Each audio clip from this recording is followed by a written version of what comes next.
Hello दोस्तों, कैसे हो? आपका स्वागत है त्रिपान स्टडी सेंटर में। आज जो हम करने जा रहे हैं क्लास 12 एनआईएस बोर्ड का बायोलॉजी का चैप्टर नंबर 26। ये चैप्टर जो है conservations and use of natural resource, जो कि काफ़ी इंपॉर्टेंट है। इसमें हम रिसोर्स के बारे में जानेंगे। ये चैप्टर जो है कई मानने में कई क्लासों के बच्चों के लिए बहुत ही महत्वपूर्ण है, चाहे वो 10वीं क्लास के हो, 11वीं हो, 12वीं हो। ठीक है, अगर उनके सिलेबस में ये conservation and use of natural resource है तो ये जो टॉपिक है बहुत ही इम्पोर्टेंट होगा। दोस्तों, आपको पता है कि त्रिपान सेंटर बच्चों के हेल्प के लिए सदैव ही अग्रसर रहा है। इसलिए हिंदी इंग्लिश दोनों माध्यम में एक्सप्लेन किया जाता है और साथ में आपको डिस्प्ले भी हिंदी इंग्लिश में होता है, जो कि आपके लिए अत्यंत महत्वपूर्ण होता है, अमृत तुल्य होता है। तो इसी प्रकार जो है आप लाइक से सब्सक्राइब करते रहिए। लेकिन आपको पता है, चैप्टर स्टार्ट करने से पहले एक बात जो मैं हमेशा कहता हूँ, जिसको आपको सोचना भी चाहिए, विचार भी करना चाहिए और अमल तो करना ही चाहिए, वो ये है कि जब भी वीडियो देखिए पूरा देखिए, क्योंकि अधूरा जानकारी सदैव खतरनाक होता है। साथ में एक इंपॉर्टेंट बात ये भी रहता है, अगर आप पहली बार वीडियो देख रहे हो तो लाइक शेयर सब्सक्राइब करना मत भूलना, क्योंकि दोस्तों लाइक कीजिएगा तो बनाने वाले का मनोबल बढ़ता है, सब्सक्राइब कीजिएगा तो इससे ये होता है कि जब भी मैं कोई वीडियो डालूंगा उसका नोटिफिकेशन आपको समय रहते मिल जाएगा। और देखिए, शेयर का मतलब ये होता है कि आपके थ्रू न जाने किन बच्चों को हेल्प मिल जाए, ये आप भी नहीं जानोगे। इसलिए जो है आप शेयर जरूर करो, ठीक है, व्हाट्सएप स्टेटस पे भी लगाओ। दोस्तों, एनएसएस सेंटर जो है कई मानने में बहुत से बच्चों के लिए हेल्पफुल है, चाहे वो 8th क्लास हो, 9th 10th 11th 12th हो, चाहे वो एनआईएस बोर्ड के बच्चे हों, ठीक है, चाहे बीए एमए के बच्चे हो, सभी क्लासों के लिए कुछ ना कुछ जो है त्रिपान सेंटर में उपलब्ध है। तो इसलिए आपके लिए ज़रूरी है कि आप सब्सक्राइब करके इसको चैनल को जो है सेव कर लो, नहीं तो बाद में अगर रिसर्च करोगे तो शायद आपको ये चैनल प्राप्त ना हो। तो इसलिए सोचना नहीं, विचार नहीं करना है, सब्सक्राइब करके जो है अपने पास सेव करना है। दोस्तों, ये तो बात था आपके लिए, लेकिन अब देखते हैं हमारा आज टॉपिक क्या है। The next topic is soil. Soil means the soil is a very important natural resource and the biotic component of their environment. And soil is a uppermost layer of the earth crust, and we support the growth of plant. It is a complex mixture of the mineral particles formed from two rocks and the humus and organic material formed from the declining plant remain, and mineral salt, water, air, living organisms, and their large one like a earthworm and insect, and macroorganism like a bacteria and fungi, and there is here, and the humus means there are brown and the black organic substance consist of is a primarily of the walls, decaying vegetables or animal matter that provide the nutrient for the plant and increasing the ability of the soil or return of water. That is the most important here. The soil is a both renewable as well as a non-renewable resource. The soil is a renewable resource is it's a provide can be a maintaining with the fertilizer and the manure rich in the humus, and it is the soil has been to the remove from to the content placed to the erosions. It is a particle, it is a non-renewable because formation of the new soil from a take of 100 and 1000 of year. That is the most important here. And the solar raisins is a illustrative mean to be wear away. You might have noticed that in a summer when winds blow, it will carry away sand and soil particles, and similarly flowing water removals as a some amount of soil along with it. This is a removal of top layer of soil by a bends water is called soil erosion, and the top layers of soil contain to the humus there are mineral salt, which are the vital for the growth of plants, and thus erosion causing to the significant loss of humus and nutrients and decreasing the fertility of soil. The next is a cases of soil erosion. The cases of the soil erosion here, there are several causes of soil erosion here. The first is a natural causes, and second is a anthropogenic causing, human generated causing. And the natural causing of the soil erosion here, the erosion of soil take place due to the effect of natural agent like a winds and water, highly velocities winds over to lands, and without vegetation is carried away from to loose topsoil, and similarly in the area with the known or very little vegetation and pouring to the raindrops carrying away to the soil. And the second is there is a first is a natural causing of soil erosion. The erosion of the soil take place due to the effect of natural agent like a wind and water. and there are high velocity winds over lands and without vegetations, and they carry away to loose to the soil, and similarly the area with no very little vegetation and puring raindrop carry away to the soil. And the second is a anthropomorphism causing of soil erosion. The beside the natural agent, there are some human activity which are cause of soil erosion. Let's now about them. Is the first is a deflorations. Deflorations is here if the forests are cut down for a timber or the forming a purpose and construction them to the soil is no longer protect from to the effect of the falling of rain. Consequently, a topsoil is a washed away into the river and oceans. And secondly is a poor forming method. There is improvement of tillage of the failure to the replace humus after the successive crops and the warning the stable. There are short strips talk of grain or haze remaining on the field after harvesting of weeds and reduce the water holding capacity of the soil, and so the soil become a dry and can be blow away of dust. And third is the overgrazing. The overgrazing is there are a flock of cattle, buffaloes, and goat or sheep leave very little plant cover in the soil, and their holes as a make the soil dry, and the soil can be blow away to the easily. That is the most important of overgrazing in the soil. दोस्तों यहाँ पर जो है हमारा important topic आया है मृदा। मृदा का मतलब होता है मिट्टी, ठीक है, जिसको सोयल भी कहते हैं। कहते हैं मिट्टी जो होती है पृथ्वी की पट्टी की शीर्षम परत है जो पादपों की वृद्धि को सहारा प्रदान करती है। यह आगे वर्णित अवयवों पर जटिल मिश्रण होती है। खनिज कण चट्टान द्वारा प्राप्त ह्यूमस जो है मृदा को पादपों के क्षय के कारण निर्मित कार्बनिक पदार्थ होती है। तीसरी बात आता है खनिज लवण और जल, वायु और जो है जीवित जंतु जैसे केचुआ, कीट जैसे बड़े प्राणी को जीवाणु का कवक जैसे सूक्ष्म जीव। कहते हैं ह्यूमस क्या होती है? कहते हैं ह्यूमस जो होती है पादप अथवा जंतु पादपों के आंशिक या पूर्ण रूप से क्षय के फलस्वरूप प्राप्त भूरा अथवा काली जो है कार्बनिक पदार्थ है जिससे पादपों को पोषण प्राप्त होते हैं, और जो है ये मृदा की जल धारणाओं की क्षमता में वृद्धि कर देते हैं, जो कि काफ़ी इंपॉर्टेंट होता है ह्यूमस। अगर देखा जाए तो मृदा एक नवीकरणीय संसाधन के साथ साथ एक अनवीकरणीय संसाधन भी है, यानी अनवीकरणीय संसाधन भी है ये। इसका कारण ये है कि मृदा नवीकरणीय है क्योंकि इसकी जो है उपयोगिता उर्वरक और खाद द्वारा बनाए रखी जा सकती है। यदि किसी विशेष स्थान की मृदा का अपरदन के कारण हस्तांतरण हो चुका हो तो वह व्यवहारिक रूप से अनवीकरणीय संसाधन के रूप में गिनती किया जाएगा, क्योंकि नवीनीकृत मृदा के निर्माण में हजारों वर्ष लग जाते हैं। तो ये तो आपको पता ही है कि मिट्टी का निर्माण जो होता है चट्टानों से होती है। जब चट्टानों में जो होता है इसके लिए हवा, वायु दाब और जो है वर्षा जो है उत्तरदायी होती है, जो कि बहुत काफ़ी इंपॉर्टेंट बात यहाँ पर है। अब यहाँ पर आता है मृदा अपरदन। देखिए अपरदन का शाब्दिक अर्थ होता है मिट जाना, यानी अपरदन हो जाना। आपने जो है ग्रीष्म ऋतु में ध्यान दिया होगा कि जब हवा बहती है तो रेत मृदा कणों के एक स्थान से दूसरे स्थान तक ले जाती है, क्योंकि ये सूख जाती है और सूखने की वजह से उड़ने लग जाती है। आखिर ऐसा क्यों होता है? इसी प्रकार बहता पानी भी अपने साथ कुछ मृदाओं को बहा कर ले जाती है। मृदा की स्थल परत का हवा अथवा जल द्वारा हटाया जाना ही मृदा अपरदन कहलाता है। आप जानते हैं कि मृदा की सजग परतों में ह्यूमस एवं खनिज लवण होते हैं जो पादपों की वृद्धि के लिए अनिवार्य होते हैं। इस प्रकार अपरदन के काफ़ी मात्रा में ह्यूमस एवं पोषक तत्व की हानि हो जाती है और मृदा को जो है उर्वरकता कम हो जाती है। आगे जो है मृदा अपरदन के कारण। देखिए मृदा अपरदन क्यों होता है? कहते हैं अब हम मृदा अपरदन के कारणों का विवेचन करेंगे। इस प्रक्रिया के अनेक कारण होते हैं जिसमें शामिल है प्राकृतिक कारण और दूसरा है मानव जनित कारण, मानव द्वारा उत्पन्न कारण। देखिए कहते हैं मृदा अपरदन के प्राकृतिक कारण तो वही होते हैं कि इस श्रेणी का मृदा अपरदन प्राकृतिक कारणों से जैसे वायु, जल के प्रभाव से होती है। वनस्पति रहित धरातल के ऊपर उच्च वेग से चलने वाली हवाओं के कारण मृदा की शिथिलता परत उड़ जाती है, और इसी प्रकार वनस्पति रहित अथवा अल्प वनस्पति वाले धारणाओं में गिरने वाले वर्षा के बूंद अपने साथ मृदा को भी बाहर लेके चले जाते हैं, क्योंकि मिट्टी ढीली हो जाएगी तो हवा चलेगी तो ये मृदा अपरदन के कारण बनेगा। दूसरा बात होता है जब पानी की बूंद गिरेगी तो मिट्टी जो का ढीला होगा और अपने साथ जो है मिट्टी की जो है इम्पोर्टेंट उर्वरक क्षमता वाले जो मिट्टी होगी उसको बहा के ले जाएगी। कहते हैं कि अगर मृदा अपरदन के मानव जनित कारण देखा जाए तो प्राकृतिक कारणों के अलावा कुछ मानवीय क्रियाकलाप भी मृदा क्षरण का कारण बनते हैं। तो इसमें सबसे पहला तो यही आता है। सबसे पहला तो आता है वनों की कटाई। देखिए वन उन्मूलन यानी डिफोरेस्टेशन।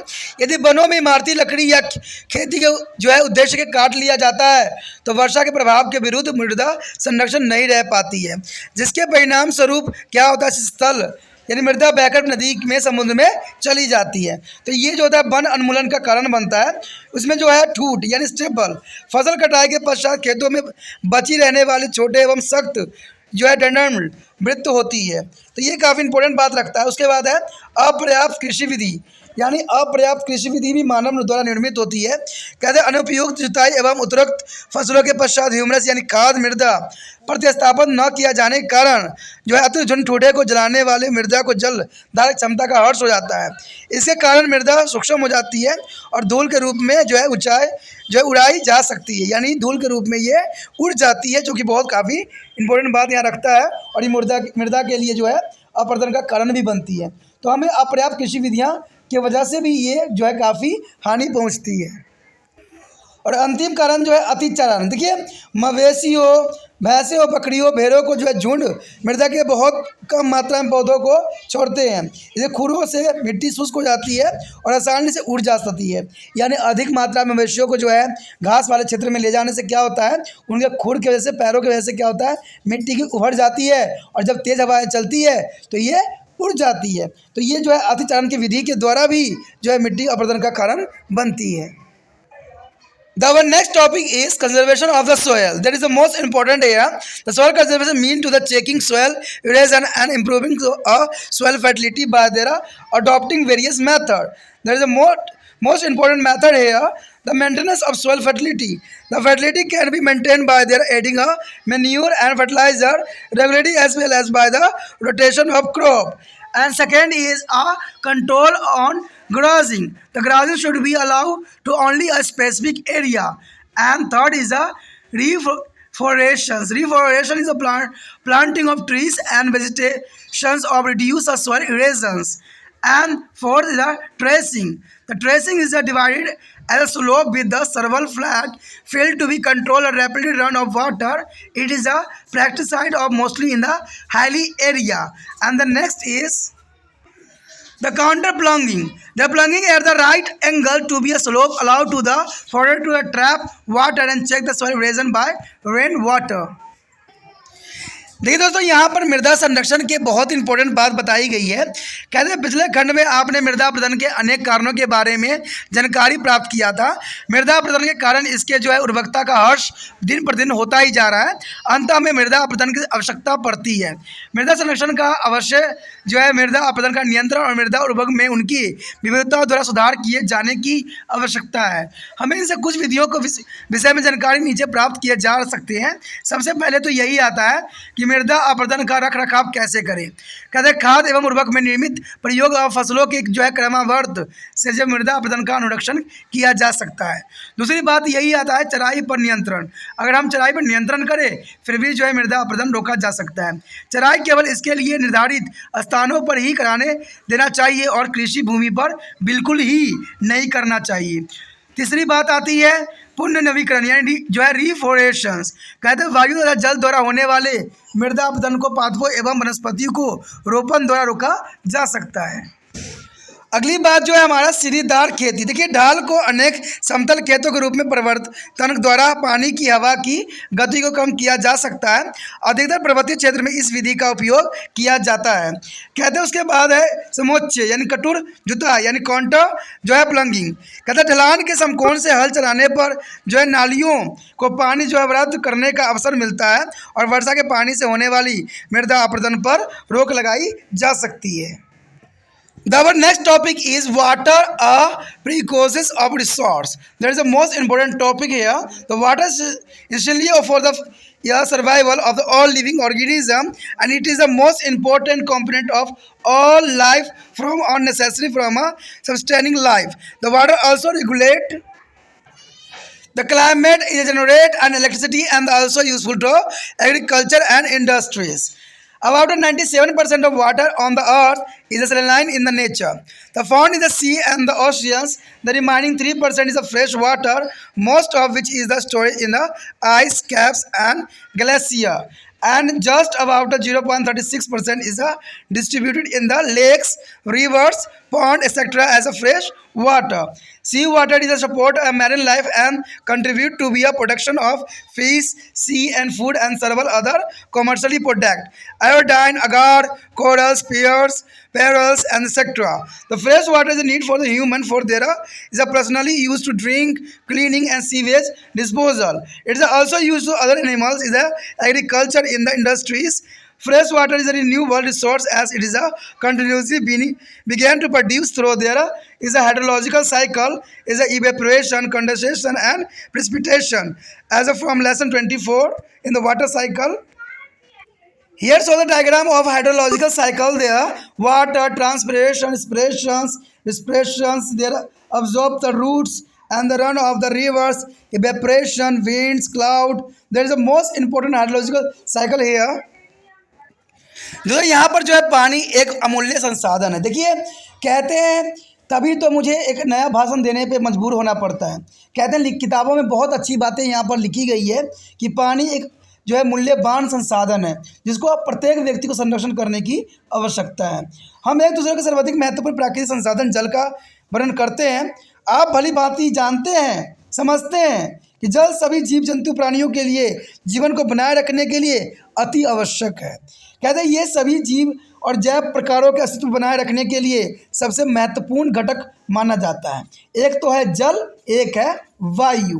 कहते हैं ये नेचर का सबसे इम्पोर्टेंट और सबसे बहुमूल्य धरोहर है जो कि इंसानों को जीवन रहने के लिए और जीवित रहने के लिए जो है काफ़ी इम्पोर्टेंट जो है पाया जाता है।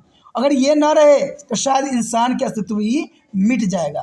कहते हैं धरती पे जीवन संभव इसलिए हुआ क्योंकि यहाँ पर जल और जो था आपका ऑक्सीजन था। अगर आप साइंटिफिक लैंग्वेज में भी देखा जाए तो जो है जल कैसे बनता है, जब ऑक्सीजन और हाइड्रोजन मिलती है, तो इसमें कितना गहरा संबंध है।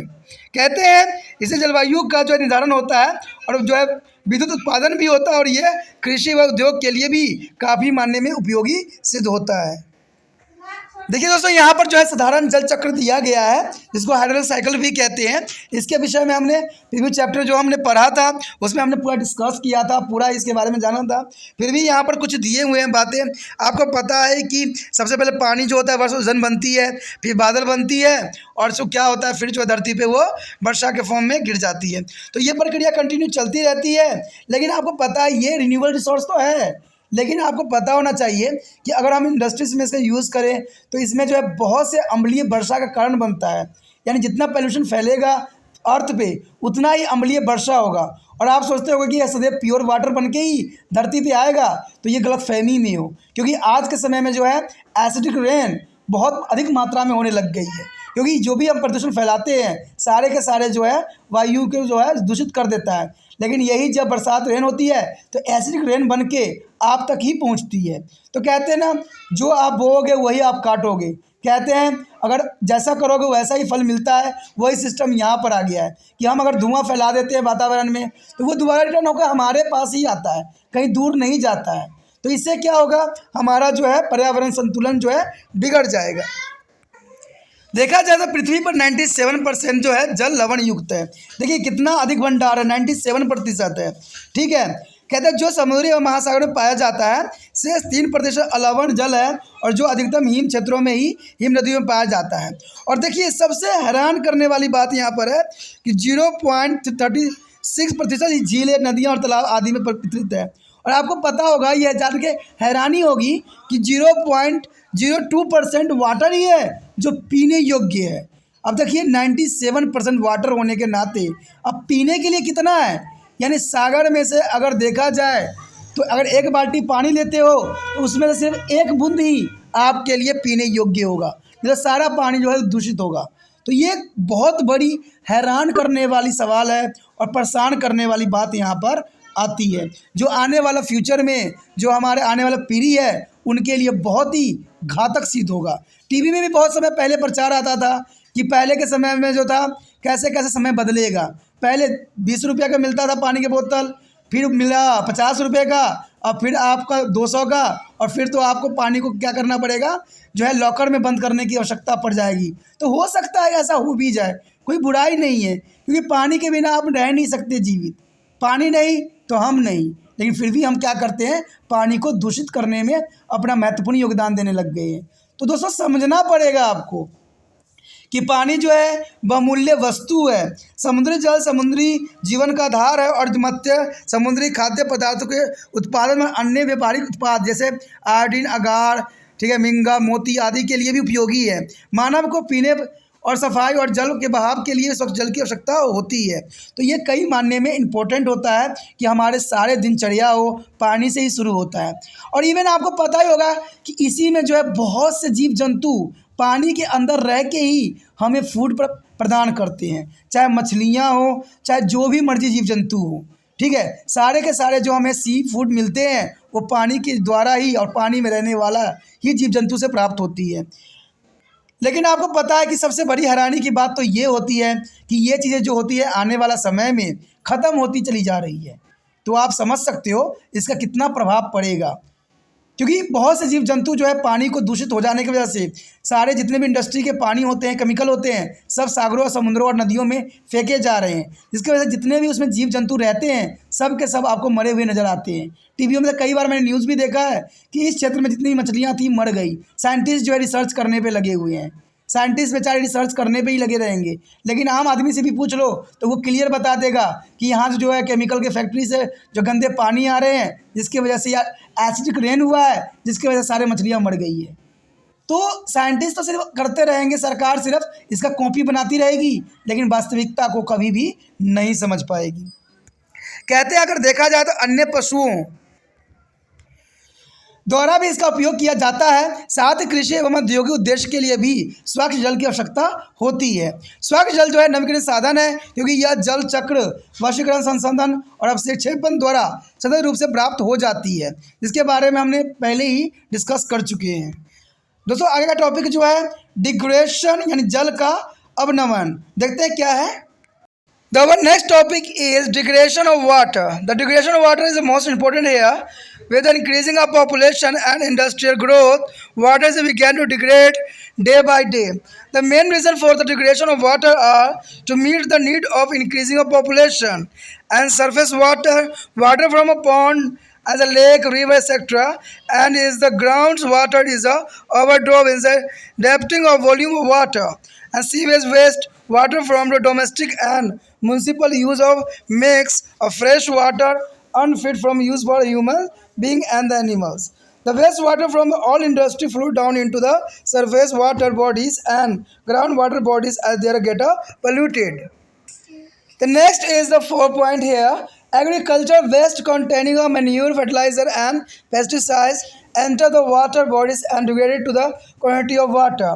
And the continued degradation of groundwater level along a coastal region, often causing the movement of the saline sea water into fresh water, well, thus and polluting their water quality. That is the most important here. Our next topic is conservation of water. That is the most important topic here. Conservation and management of water are essentially for the survival of mankind, plant and animals. This can be achieved adopting the following method. The first is growing vegetation in the catchment area, and which will be hold water in a soil and allow it to be percolate into the deeper layers of contribute for formation of groundwater. And the next is a constructing of dams and the reserves to regulate a supply of water to the field as well as to be enable to get generation and hydroelectricity. And the third is the point here, sewage. Sewage should be a treat and only the clear water should be released into the rivers. And the next is the industrial waste. There should be a treatment to prevent the chemical and thermal pollution of fresh water. The next is a judicious use of water is our day-to-day life, and the rainwater harvesting should be done by the storing rainwater and recharging groundwater. तो यहाँ पर बताया गया जल का अवनयन। देखिए degradation होता है, इसका मतलब कहते हैं पृथ्वी की सतह पर जल की जो गुणवत्ता व मात्रा में हर्ष को जल का जो है अवनयन कहलाता है या डिग्रेडेशन कहलाता है। जनसंख्या वृद्धि एवं प्रौद्योगिकी विकास के परिणाम स्वरूप जल की दिन प्रतिदिन अवक्रमण होता जा रहा है, यानी ये दूषित होती चली जा रही है। जल के अवक्रमण के प्रमुख कारण क्या हो सकते हैं? बढ़ती जनसंख्या की आवश्यकताओं की पूर्ति के लिए द्राव्य जल, तालाब, झील व नदियाँ से प्राप्त जल, भूमिगत जल के अतिदोहन, ओवरड्राफ्ट किया जा रहा है। तो कहते हैं जल मल अर्थात घरेलू और नगर पालिका द्वारा उद्योग प्रयोग के पश्चात बहाया गया गंदा पानी मानव एवं पशुओं द्वारा उपयोग योग्य नहीं रह जाता है। सभी औद्योगिक इकाई में निकास गंदा जल, द्राव्य जल और निकाय भूमिगत जल निकाय को प्रदूषित करता चला जा रहा है। कहते हैं अगर देखा जाए कृषि अवशिष्ट जिसमें खाद, उर्वरक और कीटनाशक भी सम्मिलित है, जल निकाय में प्रवेश कर जल की गुणवत्ता को हर्ष कर देता है। और समुद्री देखिए यहाँ के समुद्री क्षेत्रों में भूमिगत जल स्तर के लगातार गिरने से स्वच्छ पानी के कुएं में समुद्री पानी की प्रवेश कर जाता है, इससे जल की गुणवत्ता समाप्त हो जाती है। देखिए दोस्तों, यहाँ पर बहुत इंपॉर्टेंट बात बताई गई है। आपको क्या लगता है कि आपने घर में फ़िल्टर लगवा रखा है, एक्वागार्ड लगवा रखा है और फिल्टर कितने तरह के आपने फ़िल्टरों का इस्तेमाल किया हुआ है, तो क्या आपको लगता है कि वो शुद्ध पानी आपको दे रहे हैं? क्या वो प्योर वाटर आपको बना के देते हैं? दोस्तों, जब कहते हैं जब इसका आधार ही पानी का गंदा हो चुका है तो आप तक शुद्ध पानी कैसे पहुंचेगा? कितने कीटाणु को आप मारते रहोगे, कितने कुछ को मारते रहोगे? क्या हर समय आपको फ़िल्टर ही यूज़ करते रहोगे? कहते हैं ये तो सिर्फ एक साधन है अपने माइंड को कंफ्यूज करने का कि हम शुद्ध वाटर पी रहे हैं, लेकिन जो नेचुरल शुद्ध होता है उसकी बात ही कुछ और होता है। कहते हैं आज जितने भी हम खाद, उर्वरक, इन चीज़ों का हम इस्तेमाल करते हैं, सभी के सभी धरती के अंदर ही यानी ग्राउंड वाटर में ही प्रवेश कर रहे हैं। तो इससे क्या हो रहा है? आपकी ग्राउंड वाटर प्रदूषित हो रही है और आप जितना मर्जी पानी को प्योर करके पी लो, वो गंदा ही फॉर्म में रहता है, क्योंकि जो चीज़ गंदा हो चुका होता है उसको क्लीन करना संभव नहीं होता है। अगर इसको शुद्ध करना है तो हमारे दिनचर्या के कार्य को सुधारने की ज़रूरत है। हमें जो पोल्यूशन कर रहे हैं, जो इंडस्ट्री पोल्यूशन है, उसमें कई रूल रेगुलेशन बनाने की ज़रूरत है। तो अब यहाँ पर मैंने बात किया है रूल रेगुलेशन बनाने की ज़रूरत है, लेकिन शायद मुझे भी इस बात की समझ नहीं है कि सरकार ने न जाने कितने प्रकार के रूल रेगुलेशन बना रखी है, लेकिन कहते हैं उस पर अमल होता ही नहीं है। जब सरकार के पास पैसे कम होते हैं तो बड़े इंस्ट्रक्शन के साथ रूल रेगुलेशन लागू कर देते हैं और बड़ी हिदायत देने लग जाते हैं और पैसे कंपनियों से अच्छे से वसूलने लगते हैं। लेकिन जैसे ही उनका मकसद कंप्लीट हो जाता है, कंपनियां अपने धड़ल्ले से पानी को दूषित कर रही होती है, तरह तरह के केमिकल पानी में बहा रही होती है और सरकार आंख बंद करके चुपचाप देख रही होती है। आपने देखा होगा कई क्षेत्र होंगे जहाँ पर बस्तियाँ बसी हुई है, कहते हैं वहाँ पर पानी शुद्ध पीने के लिए है नहीं, और कई क्षेत्र में तो पानी की समस्या ही अधिक है। कहते हैं उनके नलों तक भी पानी नहीं पहुंच रही है, जबकि सरकार ये कहती है कि हम घर घर नल पहुंचाएंगे या पानी पहुंचाएंगे। अरे सबसे पहले इंपॉर्टेंट बात तो ये है कि हम पानी को शुद्ध कैसे रखें, ये बहुत बड़ी गंभीर समस्या है। कहते हैं पानी तो व्यक्ति पी ही लेंगे, धरती से निकाल ही लेंगे, लेकिन शुद्ध पानी रहेगा तब ना। आप कितने फ़िल्टर लगवाओगे, कितने आप मशीनों का उपयोग करोगे? क्या मशीन केमिकल यूज़ नहीं करेगा? क्या मशीन चलेगा तो उसमें कोई अपशिष्ट पदार्थ नहीं मिलेगा? ऐसा तो संभव ही नहीं है, क्योंकि मशीन भी केमिकल और इसी चीज़ों से चलता है। तो ये बहुत गंभीर बात है। कहते हैं आज मशीनों की जगह पर पानी को अगर नेचुरल रूप में शुद्ध करने की विचार किया जाए और इस पर उपाय किया जाए तो शायद कहते हैं जग कल्याण के लिए अत्यंत महत्वपूर्ण है। कहते हैं आज मनुष्य ने क्या किया है, खाद, उर्वरक, कीटनाशक की उपयोग करके सारे पानी को दूषित कर दिया है। अब आप ये सोचिएगा कि आपका कीटनाशक, उर्वरक, खाद पानी को दूषित कैसे करते हैं। दोस्तों ये सिंपल सी बात है, अगर आप खेतों में खादों के रूप में या कीटनाशक के रूप में पौधों पर छिड़कते हो तो पौधा ये सारे खा नहीं जाती है या पी नहीं जाती है।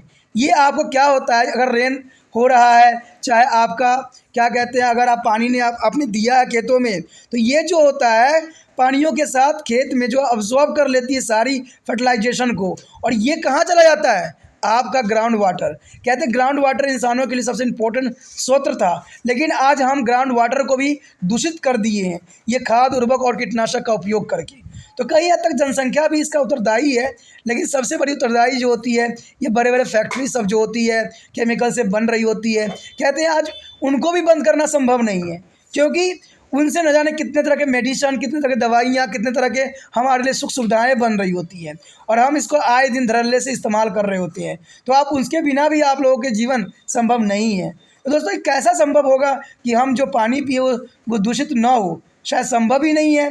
कहते हैं पानी दूषित के बाद दूर की बात है, आज जो है इंसानों के समक्ष पानी की बहुत बड़ी समस्या उत्पन्न खड़ी हो गई है। आज जहाँ भी देखोगे बड़े बड़े टैंकर लगे होते हैं और बंदे जो है मारपीट कर रहे होते हैं पानी के लिए। तो समझिए आने वाला समय कितना दुखदायक होगा, जबकि आपको पता है कि 97% हमारे धरती पर वाटर का ही है। अगर ऐसे सिंपली देखा जाए, जैसे 75% वाटर का हमारे बॉडी में होता है, उसी प्रकार 75% जो होता है पृथ्वी में भी वाटर का सोर्स है। लेकिन कहते हैं 0.02% वाटर जो है पीने लायक है, जो कि बहुत चिंता का विषय बना हुआ है। कहते हैं आने वाला समय में हमारा देश भी विदेशों की तरह ही जो है वाइन्स और जो है सेंसमेंट पे जो है इस पे जो है मादक पदार्थों पे ही जीवित रहना सीख लेगी, जो कि संभव नहीं है।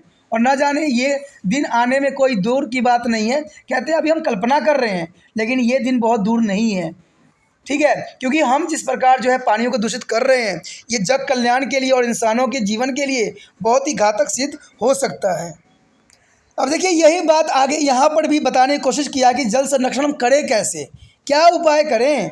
तो वही बात आएगा घिसा पीटा। जैसे आपको पता ही होगा कि मानव जाति पादप जानवरों का अस्तित्व बनाए रखने के लिए जल का संरक्षण प्रबंधन आवश्यक है। देखिए यहाँ पर कितनी इंपॉर्टेंट बात बताई गई है कि मानव जाति और पादपों और जानवरों को अस्तित्व बनाए रखने के लिए जल का जो है संरक्षण करना अत्यंत महत्वपूर्ण है। लेकिन कहते हैं ये हमारी जीवन में तो दिखता ही नहीं है। जल ग्रहण और अपवाद क्षेत्र यानी इसमें कैचमेंट एरिया में वनस्पति उगाकर, देखिए उन क्षेत्र में जल को मृदा द्वारा आवर्त किया जा सकता है और फिर इसे गहन परतों में रिसने का अब जो है अवसर प्रदान करके भूमिगत जल के निर्माण में सहयोगी बना सकते हैं। बांधों एवं जल इकाइयों का निर्माण करके खेतों में जल आपूर्ति के नियमित किया जा सकता है और जल विद्युत का जो है उत्पादन भी किया जा सकता है, जो कि हो भी रहा है। बहुत से बांध भी बनाए गए हैं और बाद में जो है इसको वाटर का सप्लाई में भी इसका इस्तेमाल किया जा रहा है और खेतों की सिंचाई में भी किया जा रहा है। फिर भी हमारा जो है जल की संकट बनी ही रहती है। कहते हैं मल जल गंदे पानी को भी जो है अभिक्रिया किए जाने के पश्चात उसे नदियों में छोड़ दिया जाना चाहिए। या देखिए मल और जल गंदे पानी को अभिक्रिया किए जाने के पश्चात ही उसे नदी में छोड़ देना चाहिए। लेकिन कहते हैं उसमें भी दूषित पदार्थों की मात्रा खत्म नहीं होगी। आगे चौथी पॉइंट यही कहा गया है औद्योगिक वही शत्रुओं की जो है उपचारित यानी ट्रीटमेंट करके स्वच्छ जल को रासायनिक और उसमें प्रदूषण को रोका जाना चाहिए। देखिए यहाँ पर भी वही बात बताई गई है कि औद्योगिक में जो अपशिष्ट पदार्थ होते हैं उत्पन्न, उनको ट्रीटेड करके जो आपस फेंक देना चाहिए या छोड़ना चाहिए। लेकिन इतना कौन कॉस्टली करेगा। आजकल हर कोई व्यक्ति जो है मुनाफा के पीछे पड़ा हुआ है। उनको पैसे की मुनाफा जो दिखती है तो वो क्या करते हैं, वो क्यों ट्रीटमेंट करेंगे और क्यों गंदे वाटर को अलग करेंगे। ऐसा संभव ही नहीं होता। कहीं भी चले जाओ, किसी भी इंडस्ट्रीज में आप चले जाओ, उसके बाद दैनिक जीवन में जल का विकास जो है विवेकपूर्ण प्रयोग करना चाहिए। अब मैं यही बात फिर से दोहराना नहीं चाहता हूँ कि लोग विवेकपूर्ण कहाँ इस्तेमाल कर रहे हैं। कहते हैं विवेकपूर्ण तब इस्तेमाल करते जब पानी का कीमत पता चलता, लेकिन पानी तो आज फ्री में मिल रही है, हर एक राज्य में मिलने लग गई है। तो कहाँ पानी की कीमत कोई समझेगा, विवेकपूर्ण कहाँ इस्तेमाल करेगा। आप अगर आपके समक्ष अगर आप देखोगे कोई चीज़ अधिक मात्रा में घर में ले आओ, मान लो आलू आप बहुत मात्रा में ले आते हो, तो क्या होगा, आधा लोग बनाएंगे, आधा आप फेंकते चले जाएंगे। हल्का भी गंदगी दिखेगा फेंक देंगे उठा के। तो वही पानी की भी समस्या उत्पन्न हो गई है।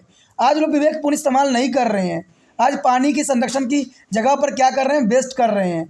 जब पानी किल्लतें होंगी तब शायद उनको एहसास होगा। और मेरा तो विश्वास है कि आने वाला समय में पानी की किल्लतें बनी रहेगी और इंसानों के लिए पानी स्वच्छ जल प्राप्त करना संभव नहीं होगा। तो जो कि आने वाला समय ये दिखाई देगा, ठीक है। उसके बाद वर्षा के पानी का समुचित उपयोग करने के लिए जल का संग्रह एवं भूमिगत जल का पुण्य भरण किया जाना चाहिए। अब देखिए ये भी बात इंपॉर्टेंट बताया गया है कि जो वर्षा का जल होता है उसको संग्रहित करना चाहिए, इकट्ठा करना चाहिए। लेकिन आप उस जल को आप इकट्ठा करोगे जिसमें एसिडिक रेन होगा, तो वो कहाँ तक उपयोगी होगा। या तो पौधे के लिए भी उपयोगी नहीं होगा और ना हमारे लिए उपयोगी होगा। क्योंकि आपको पता है कि आज बारिश की जितने भी रेन होती है सब में एसिडिक रेन होती है। और एसिडिक रेन का कारण क्या बना हुआ है, हमारे जो है आए दिन गाड़ी पोल्यूशन फैल रही है, जिसकी वजह से एसिडिक रेन पैदा हो रहा है। तो पानी भी आज इकट्ठा करे तो वो भी तो पानी दूषित ही पानी इकट्ठा कर रहे हैं। तो ये बहुत बड़ी जटिल समस्या उत्पन्न हो गई है इंसानों के लिए।